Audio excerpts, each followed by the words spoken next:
Hi, my name is Tyson Usselman. I want to give a brief uh, rundown of what my ideas are on a philosophy of teaching, especially for adult learners.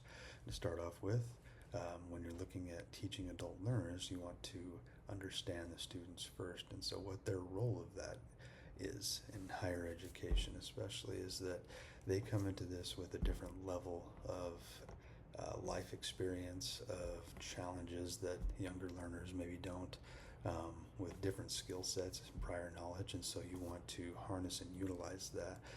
But also, for their role of that is to understand that that's there, and that as an adult learner, you need to engage at a certain level. You need to be more self-driven and self-directed, and you need to meet the expectation of higher rigor.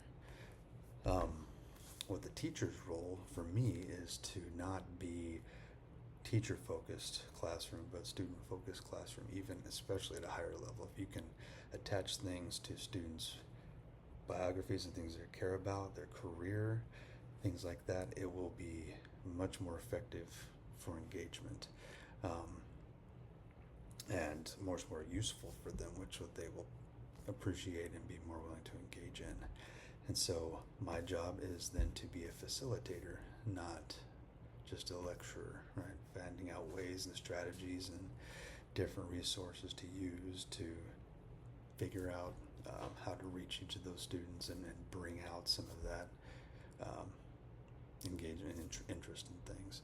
Um, Next thing I want to talk about is some of the teaching values that I think that everybody should have, and some of those big ones for me is approaching things with empathy as a student and as an educator. If we can understand why people do what they do and what their life might be like, it makes things a lot more humbling and a lot more patient. You also need to operate with integrity, whether that's academic integrity or what comes out of your mouth, especially in discussion. Then that helps create an environment that people are more willing to step out and engage more with. And some of the non-negotiables, including those, but also I would have an expectation of adult learners to be better with communication, and to have a certain level of mindset of growth, and being a lifelong learner, that it is important to always be building on what you already know, and that you don't necessarily know everything. And so the next thing I want to look at then is what a positive, engaging environment looks like. And again, I kind of already mentioned this, but tying it to something they're passionate about, their interests, changing up what we're doing, not making it boring, making it useful, something they can use right away, or something they can use in the future, or something that expands their mind and makes them critically think about or analyze things differently.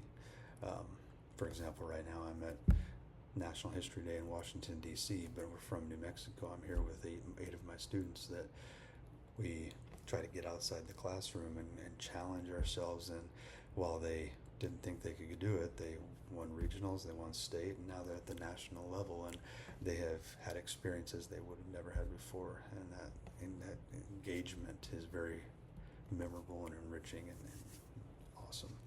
But the last thing I want to talk about is that what then do you do after that? And that's the how does a teacher keep growing? And my philosophy on that is to have that lifetime learner idea, that you are just like your students, always learning. And so you need to be reflecting, you need to be figuring out what works well or not, and then finding out best practices and ways to make yourself better. And so that could be through micro-credentials or master's courses, through professional development. It could be observing other teachers, veteran teachers, people with new ideas, all of that stuff. And so utilizing those is also very important.